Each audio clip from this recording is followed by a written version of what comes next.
The Gestapo mocked an old man until they found out he was hiding 15 families in his workshop. Józef intro, October 23, 1943, 11:47 a.m., 7 Kopernika Street, occupied Warsaw. Hauptsturmführer Klaus Hoffmann slammed the door of the carpentry shop so hard the rusty hinges groaned. Behind him, 4 SS soldiers filed in with loaded rifles, their boots pounding across the sawdust-covered wooden floor. At the center of the workshop, hunched over a workbench, a 73-year-old man kept planing an oak board as if nothing had happened. His hands, stained with varnish and trembling faintly with age, moved with the mechanical precision of 6 decades of practice. Józef Kowalski? Hoffmann barked in German. The old man lifted his head slowly. His pale, watery gray eyes met the Nazi officer's stare with the calm of someone who had seen too much in life to be intimidated by uniforms. "That's me," he answered in Polish, his voice rough but steady. Hoffmann smiled with the casual cruelty the occupation had made ordinary. This would be easy. An old carpenter, probably half-deaf, definitely stupid. Informants had reported suspicious activity. Too many wood deliveries, too many visitors for a dying little business in the middle of an occupation.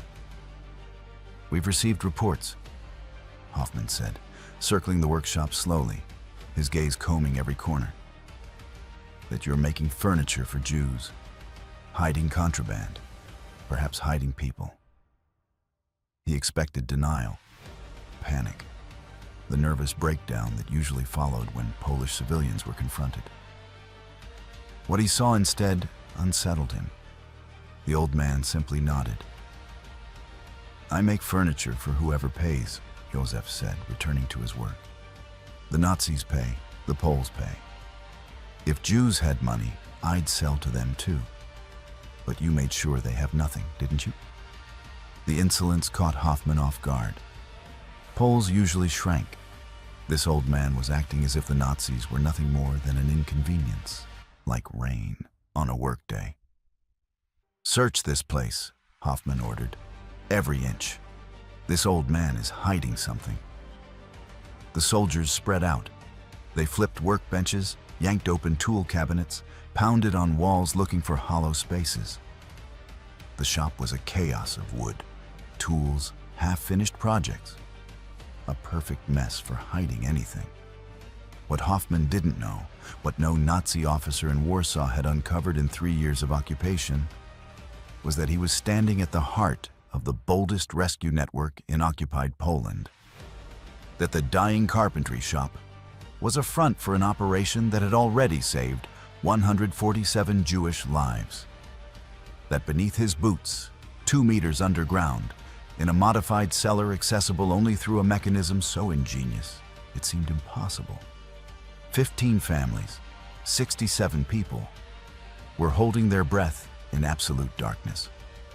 And that the old man Hoffmann assumed was harmless and senile was in fact Józef Kowalski, a former civil engineer, a veteran of World War I, a widower who had lost everything in life except his ability to build the impossible, and his conviction that some principles were worth dying for.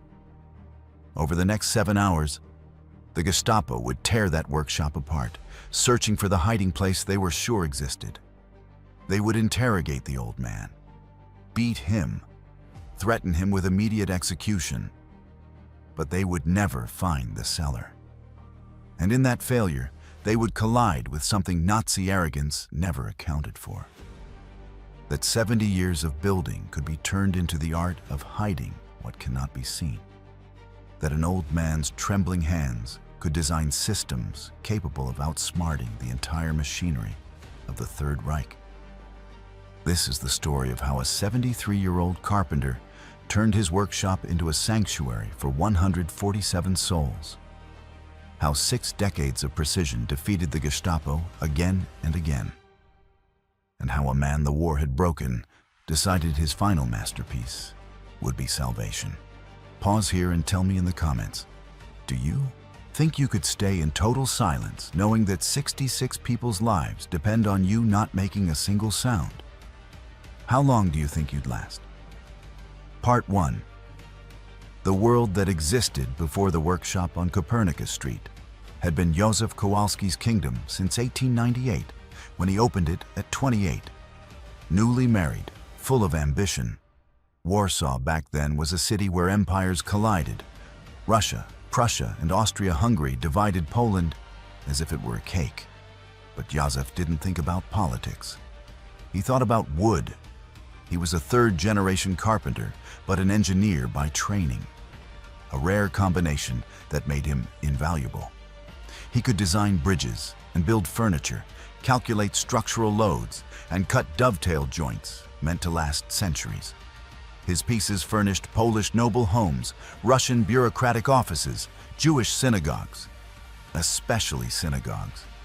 In 1902, Józef built the Sacred Ark for the Great Synagogue of Warsaw, a job that took 8 months. Carved from Polish oak, inlaid with ebony, it was so magnificent that rabbis traveled from Krakow just to see it. Warsaw's Jewish community adopted him as God's carpenter, a nickname that embarrassed him and that he secretly cherished. His wife, Zofia, died in 1918 during the Spanish flu pandemic. They had one son, Marek, who was killed in 1920 in the Polish-Soviet War. A Russian bullet through his chest at 19. By 1939, when the Nazis invaded, Józef had spent 2 decades living alone in the apartment above his shop, speaking mostly to wood. At 69, he was an anachronism, an old master craftsman in an age of mass production, a believer in quality in a world that worshipped quantity. Orders had dwindled. Young customers wanted factory furniture, cheaper, faster. The workshop that had once employed 12 apprentices was now a one-man operation. The Nazi invasion on September 1st, 1939 changed everything and changed nothing. Bombs fell on Warsaw, buildings collapsed, thousands died. But inside Józef's shop, the work continued. Wood didn't care about politics. Dovetail joints didn't recognize borders. What did change was who started knocking at his door. October 1940, 13 months after the invasion. A Rabbi Józef had known for decades came to the shop after curfew, risking summary execution just for being on the streets. Józef, the rabbi said, using his Polish name, even though they usually spoke in Yiddish, I need to ask you for something impossible. Józef, varnishing a chair, didn't even look up. The impossible takes a little longer. What do you need? The Nazis are building a wall. They're going to lock us all up, every Jew in Warsaw, inside a ghetto. They say it's for public health to protect us. But we know what it really is. It's a prison. And what can I do? Józef asked, though he already knew the answer. Some families won't go into the ghetto. They'll hide. They need places. Your workshop is outside the ghetto zone. It's on a side street, not heavily watched. You could hide Jews and risk being hanged. Józef finished. That's what you're asking? The rabbi nodded miserably. Józef set his work down and looked straight at him. I built the ark for your synagogue 40 years ago. Do you remember what you told me when we installed it? I don't. You said, Józef, you have built a house for the Word of God. May God bless your hands. Well, now I'll use those blessed hands to build houses for God's people. Bring whoever needs hiding. It was an instant decision. No debate, no calculation. Józef was 70 years old. He had buried his wife and his son. He had nothing left to lose except a life he already considered lived. If he was going to die, he would die doing something that mattered. The first family arrived 3 days later. Part 2. The first refugees and the reality of danger. Samuel and Devorah Rosenbaum arrived with their 3 children on the night of November 4th, 1940. They carried a small suitcase, a little money sewn into the lining of their coats, and absolute terror in their eyes. Józef settled them in the attic above the workshop. It was a crude space, no insulation, brutally cold in winter, unbearable in summer. But it had a roof, walls, and distance from Nazi eyes. The initial arrangement was simple. The Rosenbaums would remain absolutely silent during business hours, when German customers or Polish collaborators might visit. Józef installed a signal system. 3 knocks on the ceiling meant danger, stay frozen. 2 knocks meant all clear, you can move. It worked for exactly 11 days. On November 15th, an SS officer came into the workshop to order a desk. While they discussed the design, one of the Rosenbaum children, Jakob, 6 years old, sneezed. Loud, unmistakable. The officer froze. What was that? Józef's heart stopped, but his face stayed perfectly calm. He pointed toward the street. Probably someone passing outside. These walls are thin. The officer didn't believe him. He started walking toward the stairs leading to the attic. Józef had 3 seconds to think. If the officer went upstairs, he'd find 5 Jews. The Rosenbaums would be shot on the spot. Józef would be hanged in the public square as an example. So he did the only thing that came to him. He faked a heart attack. He grabbed his chest, let out a groan, and collapsed dramatically against the workbench, sending tools clattering to the floor. The Nazi officer turned, saw the old man apparently dying. For a moment, it looked like he might just leave him there. But something, maybe a leftover shred of humanity, maybe fear of paperwork if a civilian died during an official visit, made him act. "Doctor!" he shouted toward the street. "This old man needs a doctor." In the confusion that followed, neighbors rushing in, the local doctor being called, Józef laid out on the floor. The officer left, forgetting the desk, forgetting the sneeze, remembering only that Polish civilians were a constant inconvenience. When everyone was gone and the doctor confirmed Józef was perfectly fine, if theatrically gifted, Józef climbed into the attic. The Rosenbaums were shaking, crying, apologizing. "Don't apologize," Józef said firmly. "But understand this won't work. You can't stay here. One sneeze almost killed all of us. We need something better." "What could be better?" Samuel asked. "Where can we go?" Józef thought like an engineer. The attic was insufficient because it was too close to the work area, too accessible, too obvious if someone truly searched. He needed something more remote, more hidden, something impossible to find by accident. The workshop had a cellar, a storage space Józef rarely used because it required descending steep stairs his 70-year-old knees hated. It was about 6 meters by 4, low ceiling, dark, damp. But it had potential. "I'll build something," Józef said at last. "I don't know exactly what yet, but I'll build a place where you can disappear completely. It will take time. Until then, be more careful." That night, Józef went down into the cellar with an oil lamp and a notebook. He measured, studied the structure, calculated possibilities. His engineer's mind didn't see the space as it was. It saw what it could become. He saw walls that didn't exist yet, voids that could be created, mechanisms of concealment that would defeat Nazi searches. He sketched until 3 a.m. When he finally climbed back up to his apartment, he knew exactly what he would build. It would be his masterpiece. Not an ark for a synagogue, but an ark for human lives. And like all his work, it would be built to last centuries, even if it only needed to last months. He was completely wrong about the months. Part 3. Building the impossible. The design Józef came up with was so clever that even decades later, engineers still study its elegance. The cellar measured 6 meters by 4 meters, with a ceiling about 2.3 meters high. Józef planned to divide it into 2 sections, with a false wall that would look like the building's original foundation wall. The front section, the part anyone descending the stairs would see, would be exactly what they expected. Stacks of lumber, old tools, decades of accumulated junk. Convincing clutter that invited a quick, superficial inspection but discouraged deeper investigation because it obviously held nothing of interest.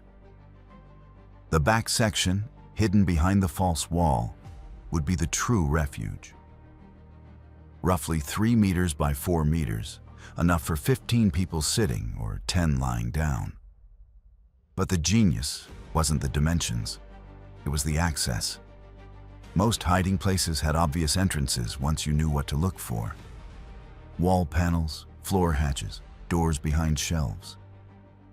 Józef understood that any visible entry would eventually be found. He needed an entrance that was invisible. His solution exploited the fact that he was working in the cellar of a building from 1897. The foundations were brick and stone, solid but imperfect by modern standards. Józef designed an entry system that used the existing structure. In one corner of the cellar stood an old coal stove chimney that had been sealed decades earlier when the building switched to electric heating. It was an original feature, documented in construction plans, completely ordinary. What Józef did next was brilliant. He excavated behind that sealed chimney, creating a crawl tunnel about 1.5 meters long connecting the visible cellar to the hidden room. Then he rebuilt the back of the chimney using bricks that could be removed one by one from the inside, yet looked like solid mortar from the outside.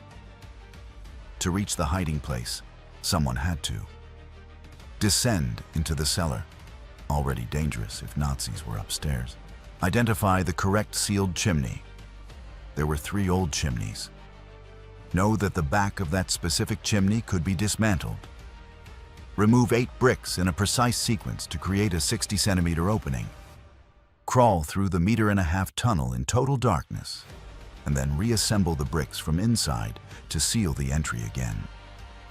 Without exact prior knowledge, it was impossible. Even with knowledge, it took practice. The Rosenbaum's first attempts took 7 minutes. Józef demanded they get it down to 2 minutes, then 90 seconds.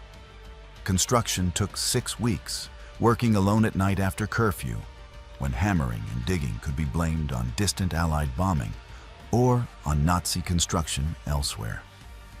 Józef worked by himself. At 70, he dug through rubble, hauled bricks, installed support beams.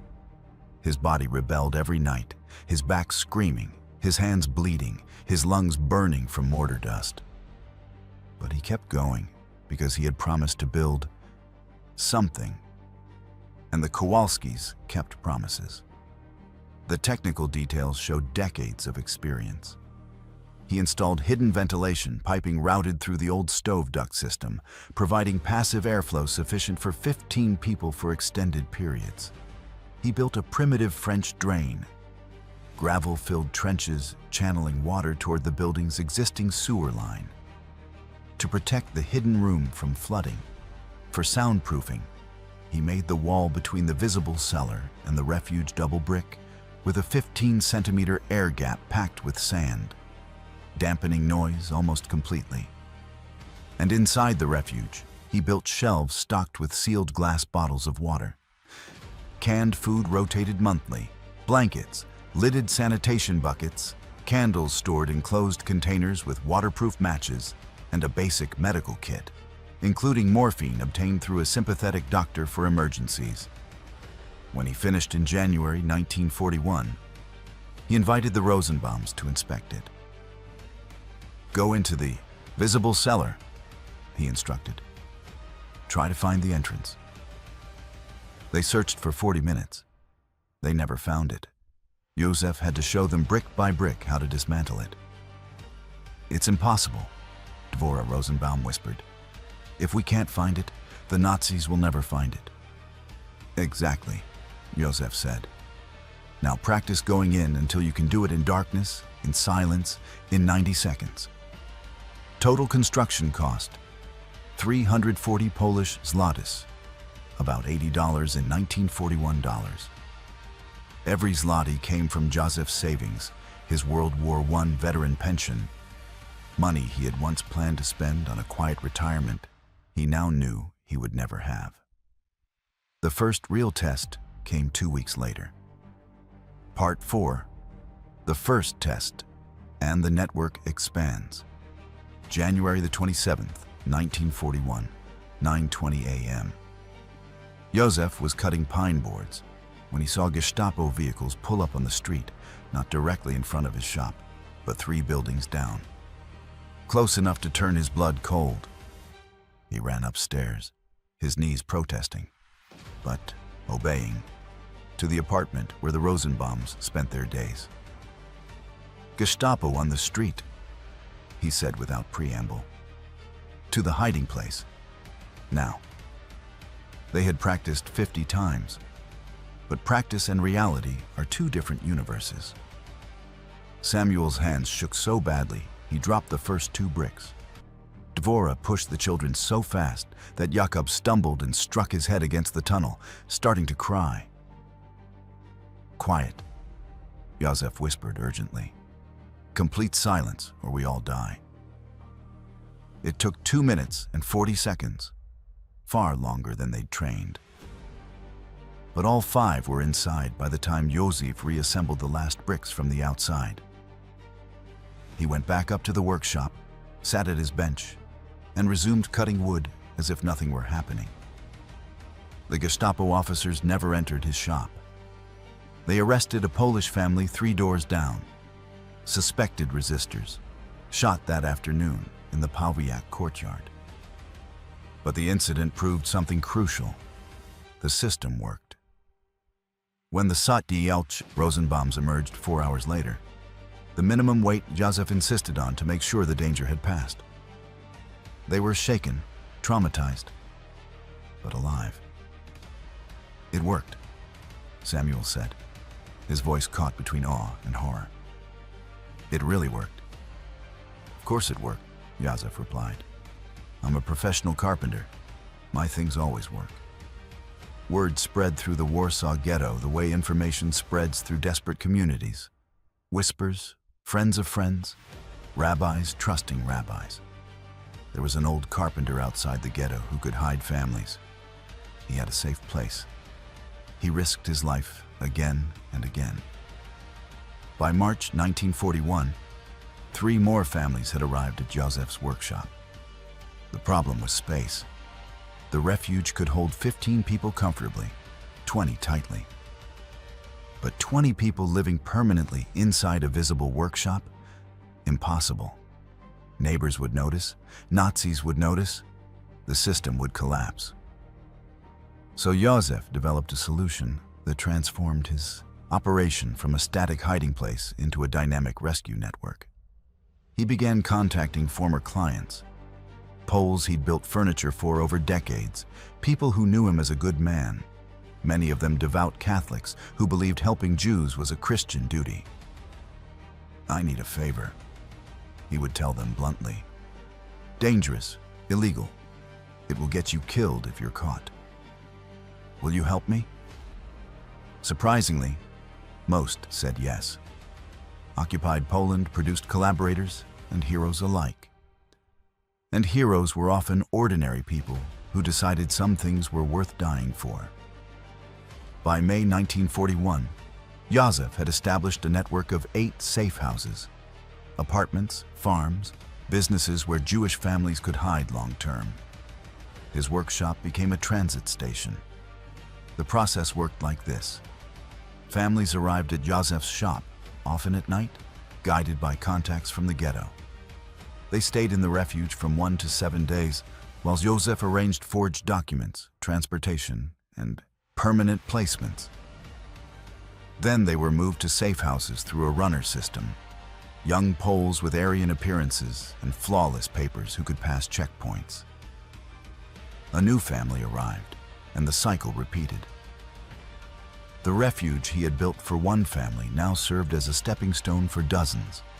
The system was brilliant in its simplicity, resilient because it didn't depend on a single point of failure. Józef also expanded the physical setup. In the visible cellar, he created a second hiding place. Crude, deliberately obvious. Behind a wooden shelving unit, a small space where 2 or 3 people could hide. Why build a hiding place the Nazis will find easily? Samuel Rosenbaum asked. Because, Józef explained, when they search and they find something, they stop searching. If they come, they'll find this false hiding place. They'll congratulate themselves. They'll leave. They'll never look for the real one. It was applied psychology, understanding that perceived success creates complacency. The Nazis would never imagine the spot they found was bait for a true refuge just meters away. The network kept growing.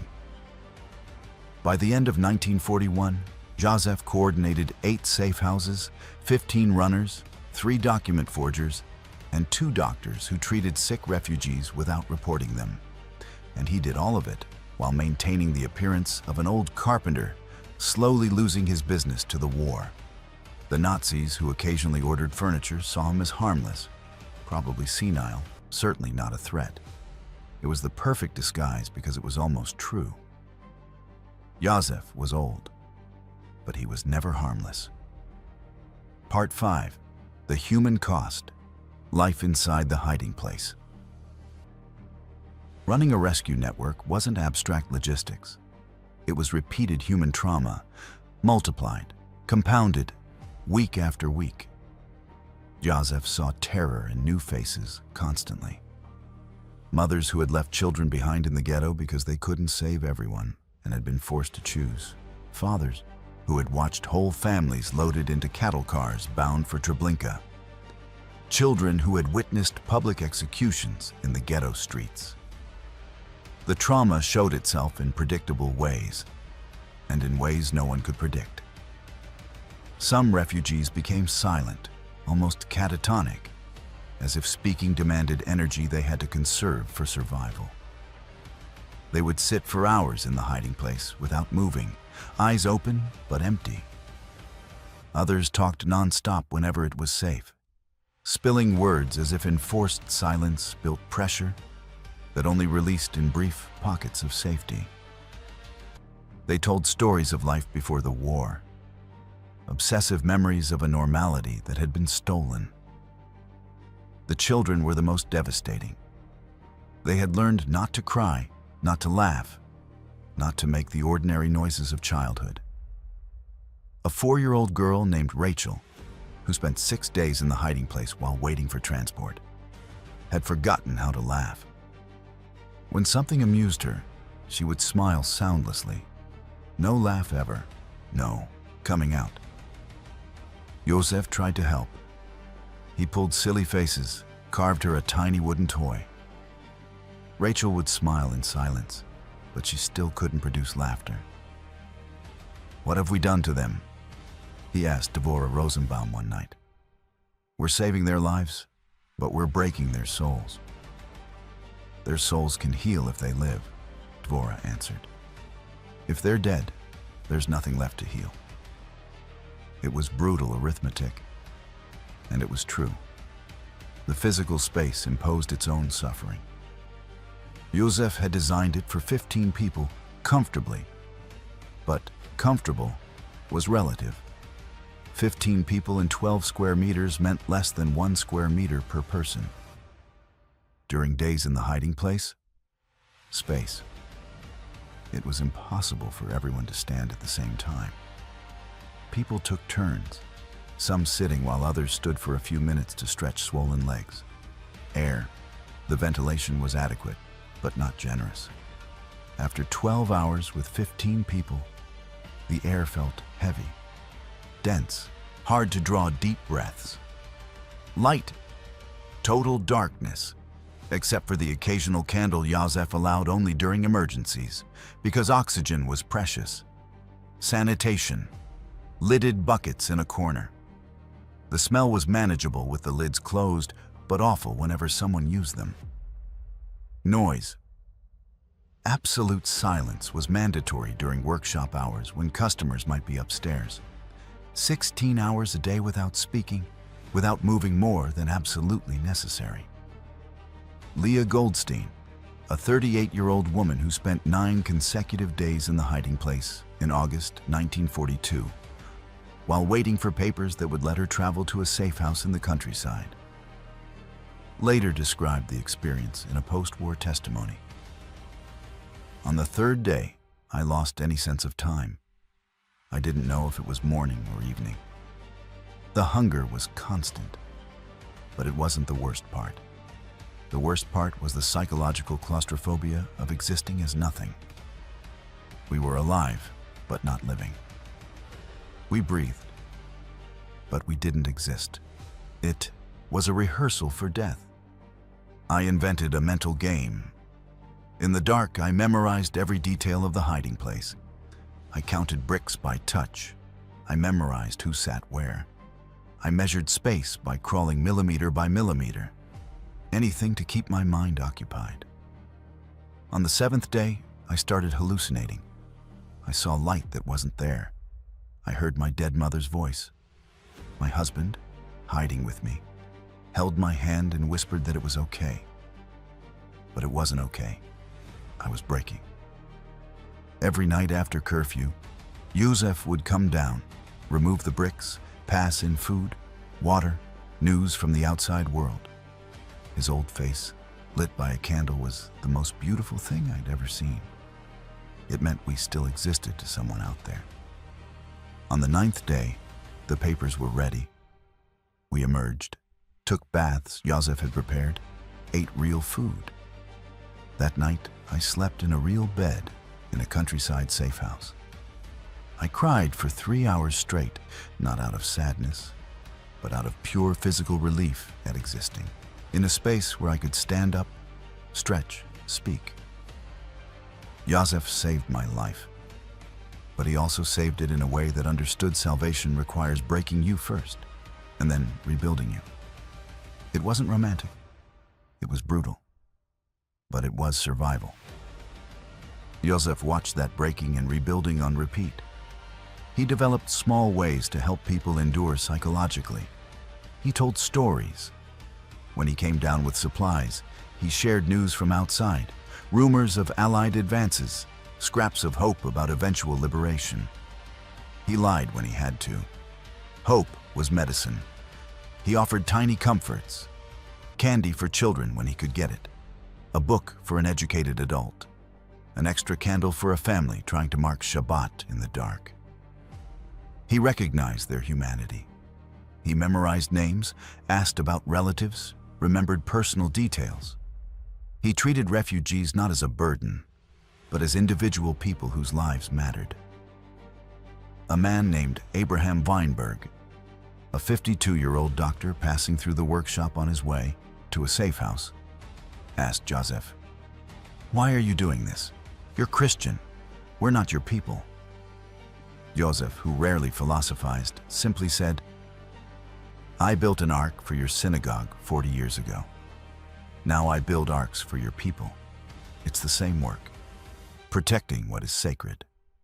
By September 1942, Józef's network had moved 89 people to safety. The hiding place had been used 47 times during raids or emergencies. The Nazis had never discovered it. Perfect luck always runs out. October 1943 would bring the hardest test. Part 6.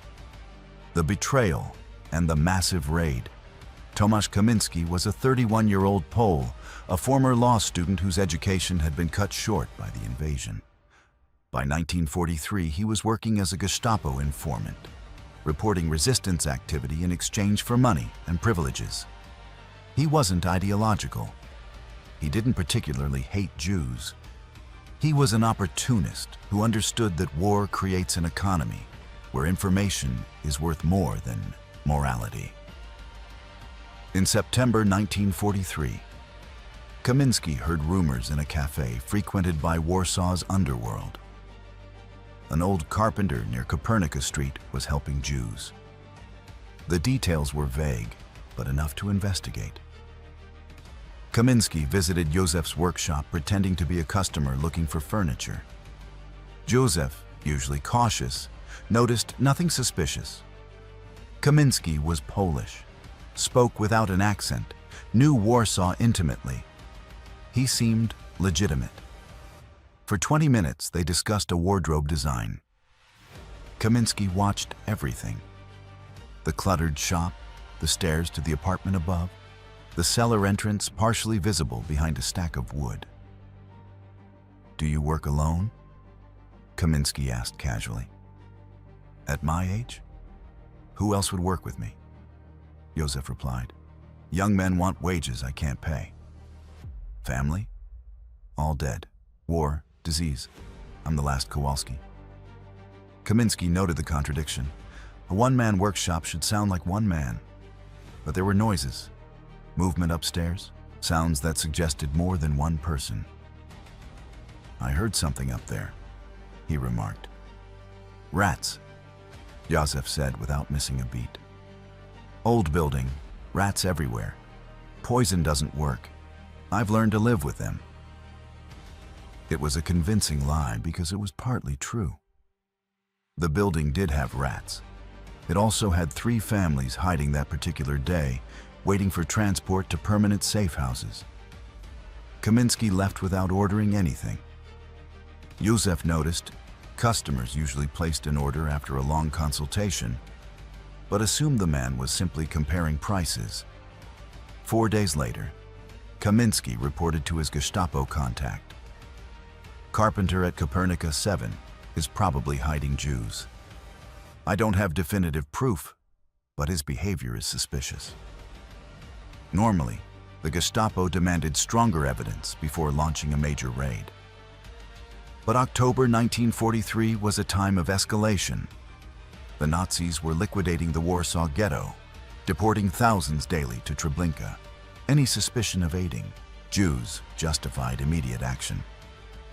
Hauptsturmführer Klaus Hoffmann received orders to investigate Józef Kowalski's workshop. October 23, 1943, 11:47 a.m. The moment our story begins. Hoffmann and 4 SS soldiers walked in. What they didn't know was that on that particular day, the hiding place held a record number of people. Not 15, not 20, 67. A chain of bad coincidences had created a logistical crisis. Transport to 3 different safe houses had been delayed at the same time. One runner had been arrested at a checkpoint. A countryside safe house had been compromised by another informant. Families who should have left days earlier were still in Józef's workshop. 67 people, 18 families, packed into a space designed for 15. When Hoffmann and his men entered, those 67 people were upstairs in the apartment, eating, talking, existing like human beings. The hiding place was empty because no one expected danger at midday. Józef heard Nazi boots hammering on his wooden floor. His stomach dropped. There was no time. The protocol required the refugees to hear a warning, run downstairs, cross the visible cellar, dismantle the chimney brick by brick, crawl into the refuge, and rebuild the entrance. For one family, 90 seconds. For 67 people, impossible. But upstairs, Samuel Rosenbaum, who had lived in the workshop for 19 months, who knew every centimeter, who had practiced evacuation hundreds of times, took command. "Absolute silence," he whispered urgently. "Evacuation formation. Now." The families had been trained. They knew panic kills. They moved in the practiced sequence. Small children first, carried by adults. Then the elderly assisted, then everyone else in an organized line. They went down the stairs without a sound, feet in socks, because Józef insisted shoes stay upstairs for silent movement. They crossed the visible cellar like ghosts. At the chimney, 3 men worked at once, removing bricks in the exact sequence they had memorized. Each brick was passed to the next person, set down silently in a neat stack. 67 people, 12 square meters. Upstairs, Józef faced Hoffman with a performance that would have earned awards, if there were awards for old man pretending confusion in front of Nazis. Jews, he repeated after Hoffman accused him. Here? Hauptsturmführer, look at my workshop. I'm broke, barely surviving. How could I feed Jews? Informants say there's suspicious activity. Informants lie for money, or they mistake normal work for conspiracy because war has made them paranoid. Józef spoke deliberately slowly, with an exaggerated Polish accent, repeating questions, asking for clarification. Every second he bought was priceless. Hoffman ordered a search. The soldiers began to comb the place systematically. In the cellar, the last person, a pregnant woman who couldn't move quickly, finally crawled into the refuge. The 3 men inside rebuilt the bricks frantically from within. 67 people inside, 12 square meters. Impossible for everyone to sit, impossible for everyone to stand. Bodies pressed so tightly that breathing required coordination, so chests could expand. A 6-month-old baby started crying. The mother immediately pressed him against her chest, gently covering his mouth, whispering soundless prayers for him to calm down. Upstairs, an SS soldier found the stairs to the apartment. He went up, found the space empty except for minimal furniture. Who lives up here? He demanded. I do, Józef answered. Alone. Like I said, everyone's dead. Then why so many beds? The soldier counted 4 beds across 2 rooms. Leftovers from when my family lived here. Wife, son, both dead. I never moved the furniture. Too old to haul heavy things. It was a perfect lie because it played into the Nazi view of Poles as sentimental and lazy. The soldier, Latauer, found a kitchen with dishes drying, enough for 8 people. Why so many plates if you live alone? Józef didn't hesitate. I wash once a week. I use 1 a day, stack 8, wash them all at once. More efficient than washing daily. Hoffman cut in. We're going down to the cellar. Inside the refuge, 67 people heard those words. They knew the ventilation was already insufficient for that many bodies. In 5 minutes, some would begin to faint from lack of oxygen. In 10 minutes, people could die. Part 7. 7 hours of terror. Hoffman descended the steep cellar stairs with Józef trailing behind, moving deliberately, slowly. Careful, Józef warned. Old stairs, dangerous. A young man like you can come down easily, but an old man like me takes time. It was a warning to the refugees, as much as it was fake concern for Hoffman. The visible cellar was exactly what Józef had designed it to be. Convincing disorder. Stacks of rotting wood, rusted, tools, decades of accumulated debris. A thick layer of dust over everything, proving no one had touched it recently. Hoffman moved through the space slowly, scanning methodically. He was experienced, veteran of dozens of raids. He knew what to look for. He tapped walls with his cane, listening for hollow resonance. The cellar walls sounded solid. The mortar was old, authentic, crumbling in places in a way that matched the building's age. He sized the space up visually, comparing the cellar footprint to the workshop above. The dimensions seemed to match. There was no obvious missing space. "What's that?" he asked, pointing to the fake hiding place behind the shelf. Józef had been waiting for that. Old storage. I used to keep valuable tools there. Now it's empty. The Nazis took anything valuable years ago. Show me. Józef moved the shelf with exaggerated effort, acting frail. Behind it was an obviously concealed door. Hoffman smiled. This was exactly what he'd come to find. He opened it. Inside, an empty space, 2 meters by 1. Thick dust, cobwebs, clearly unused. Empty, Hoffman said, disappointed. As I told you, Józef replied. Everything valuable was taken long ago. But Hoffman wasn't satisfied. Informants were rarely completely wrong. Something was here. He could feel it. Bring tools, he ordered. We'll search properly. They brought sledgehammers, crowbars, metal probes. For the next 7 hours, the Nazis methodically destroyed Józef's cellar. They hammered every wall, listening for shifts in sound. They dragged out shelves, inspected the walls behind them.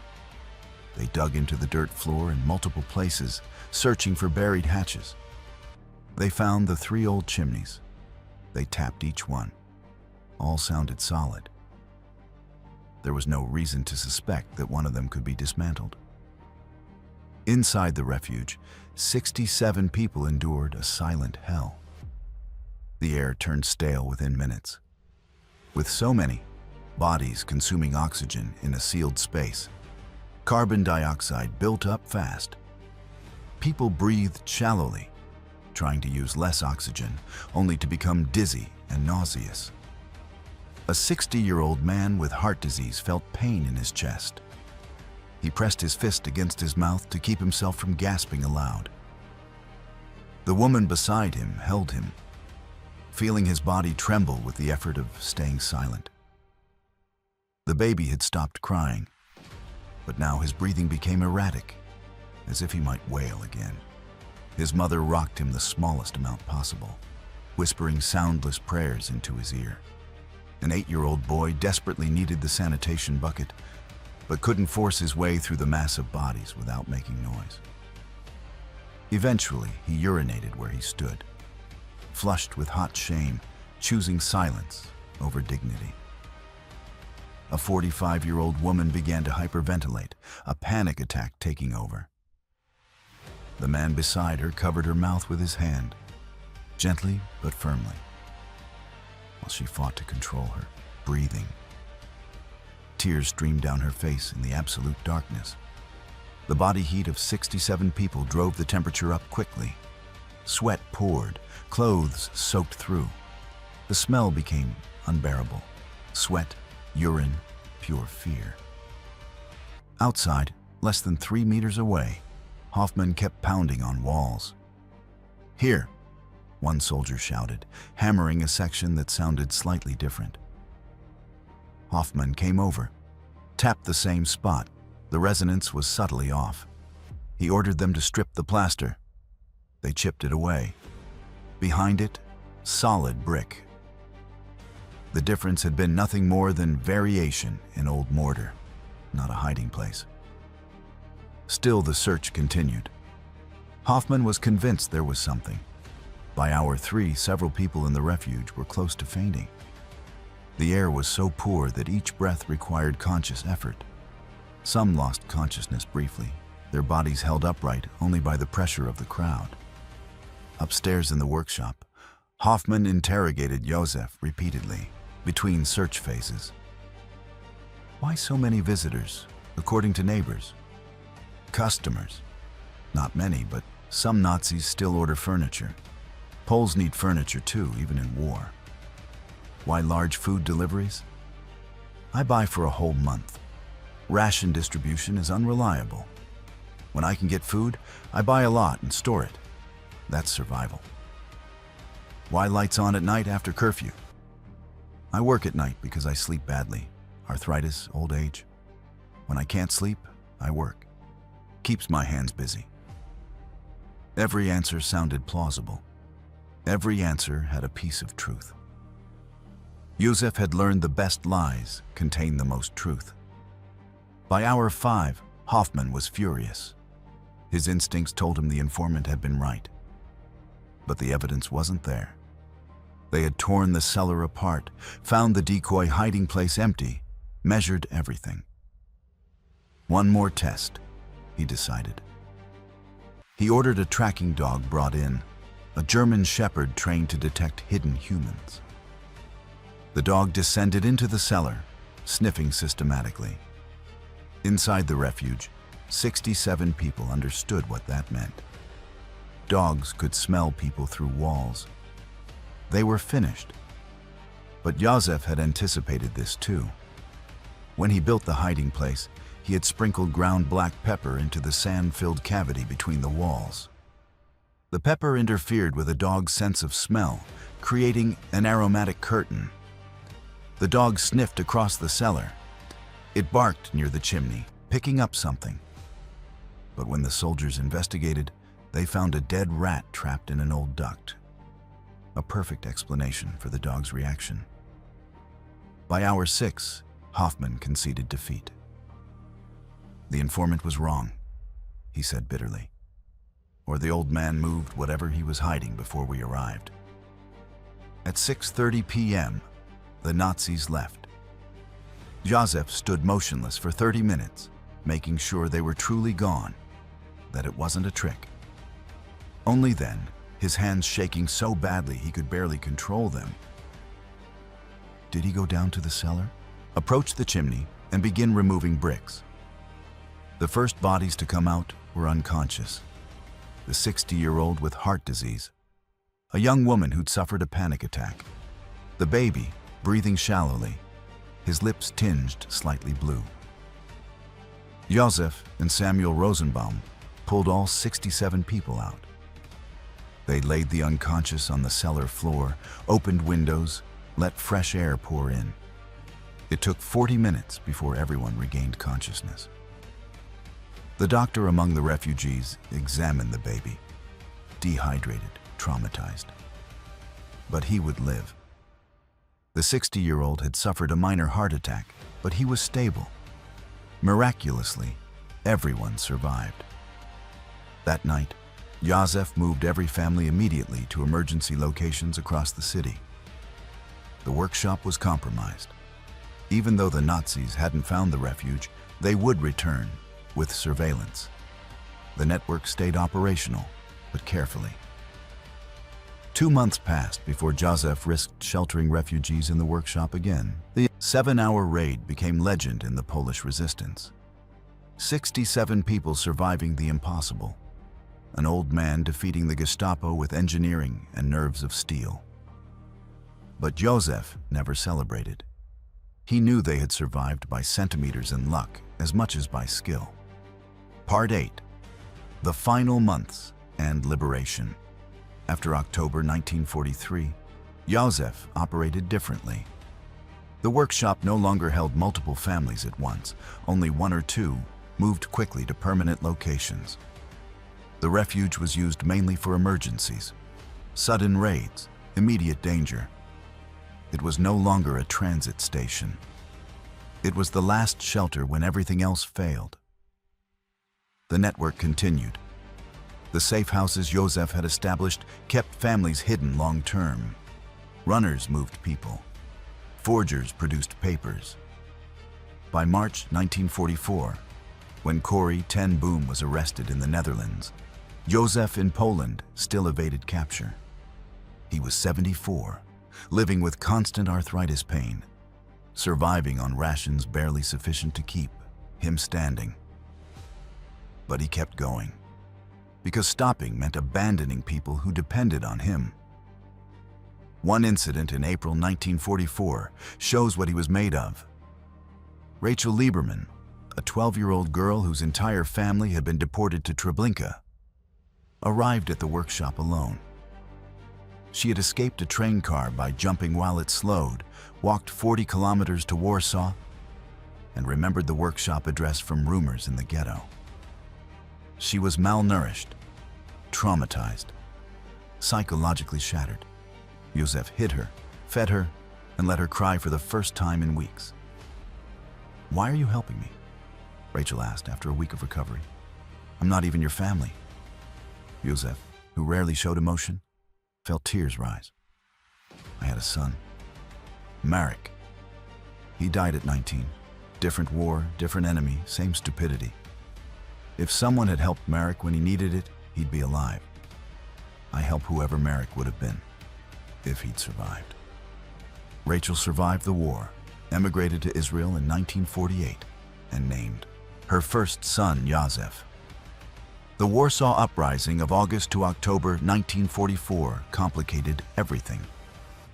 The Polish Home Army tried to free Warsaw from Nazi occupation before the Soviets arrived. The Nazis responded with devastating brutality, systematically destroying the city. Józef's workshop was damaged in a bombing in September 1944. The cellar, including the refuge, survived, but the shop above was partially destroyed. Józef continued operating from the ruins. During the chaos of the uprising, when the Nazis were distracted fighting insurgents, he moved 15 more families to safety. Liberation came on January 17, 1945, when the Soviet Red Army finally took Warsaw. The Nazis retreated, dragging prisoners with them, destroying evidence of their crimes. Józef survived.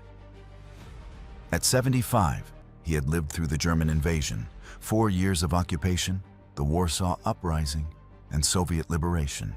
In the days afterward, people began emerging from hiding places all over Warsaw. Many came to Józef's workshop to thank him, to say they had survived, to weep for those who hadn't. Samuel Rosenbaum and his family survived. Leah Goldstein survived. Abraham Weinberg, the doctor, survived. Rachel Lieberman survived. Not everyone did. Some safe houses were discovered. Some runners were arrested. Some refugees were captured during transfers. But post-war records, compiled meticulously by Polish Jewish organizations and survivor testimony, estimated that Józef Kowalski's network saved 147 Jewish lives during the Nazi occupation. That number is conservative. Many survivors never knew their rescuer's name. Many records were destroyed. But 147 can be verified through documented testimonies. Part 9. Legacy and Final Lessons. Józef Kowalski lived 11 years after the war, dying in 1956 at 86. He never remarried, never had more children, and never spoke publicly about what he had done. When journalists tried to interview him in the 1950s, he refused. "I did what any decent Pole would do," he would say. "There's no special story here." But the people he saved disagreed. In 1953, a group of survivors organized a ceremony in Warsaw, planted a tree in his honor, and presented written testimony documenting his actions. Józef attended reluctantly and said only this: "I built things all my life. Furniture, structures, systems. During the war, I built salvation. Same work, different material." He died in his sleep in 1956, in the apartment above the rebuilt workshop, surrounded by carpentry tools and photographs of Zofia and Marek.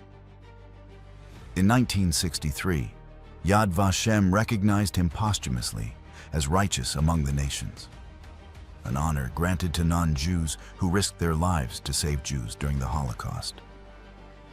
The building at 7 Copernicus Street was demolished in 1967 during post-war reconstruction. But before it was torn down, historians documented the hiding place meticulously. Photographs, measurements, survivor accounts. A replica of the hiding place was built at the Poland Museum of the History of Polish Jews in Warsaw. Visitors can step inside, see the impossibly small space, and try to imagine 67 people packed in there for 7 hours. Józef's story represents something deeper than a single rescue operation. It represents expertise standing up to ideology. The Nazis believed domination came from force. Józef believed survival came from skill. The Nazis built an industrial system of death supported by modern machinery. Józef built a refuge using techniques from 1897, 6 decades of experience. Simple engineering applied brilliantly. In the end, simplicity beat complexity.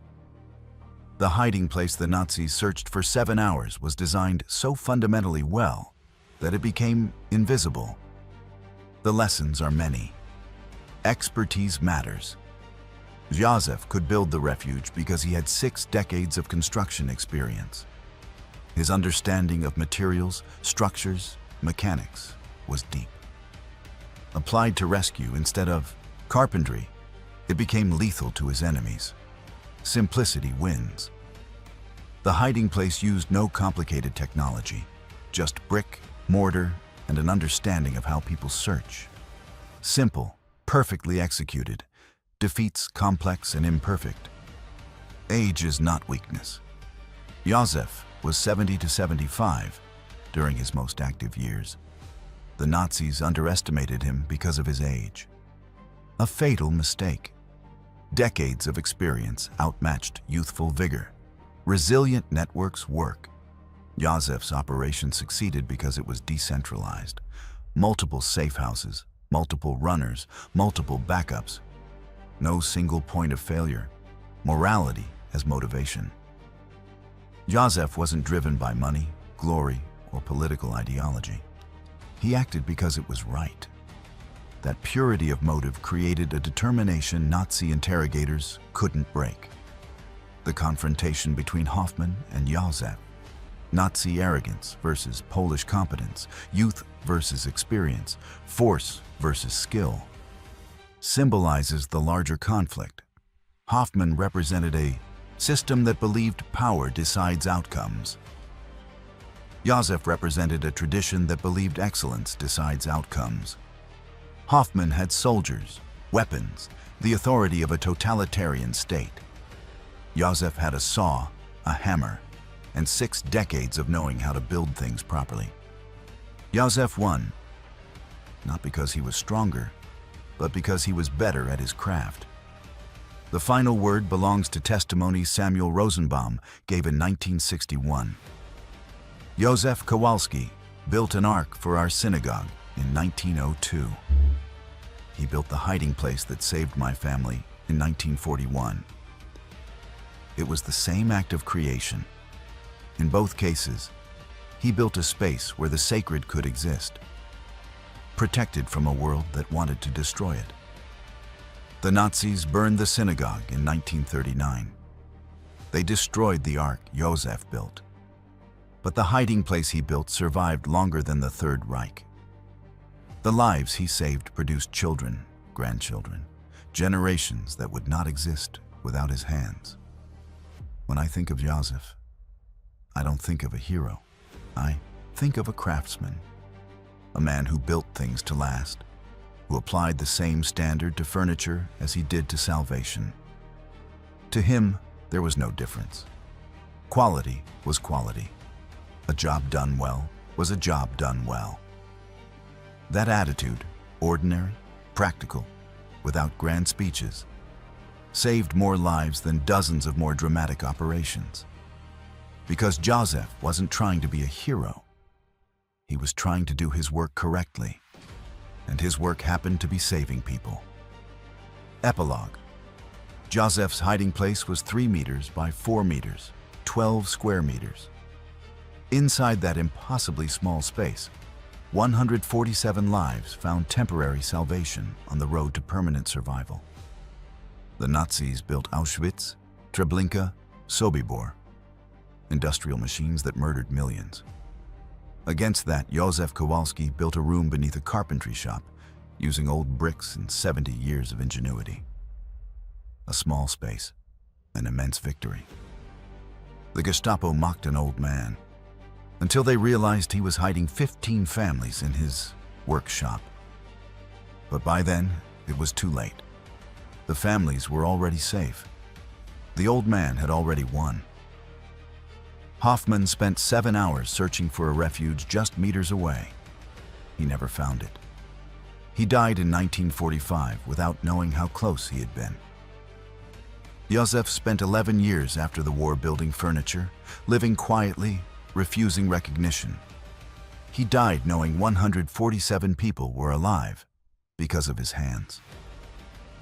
In the end, the equation was simple. An old man with a saw versus an empire with armies. The old man won because he built better than the empire destroyed. The refuge remains in memory. The lives continue in descendants. The legacy endures in a single lesson. Expertise, guided by morality, defeats power wielded without it. The Nazis never suspected a 70-year-old carpenter could outsmart them. They never understood that 6 decades of building things properly create skills that transfer to building salvation. And that's why they lost, not to armies, not to tactics, but to an old man with arthritis and principles, building hiding places brick by brick, saving lives one family at a time.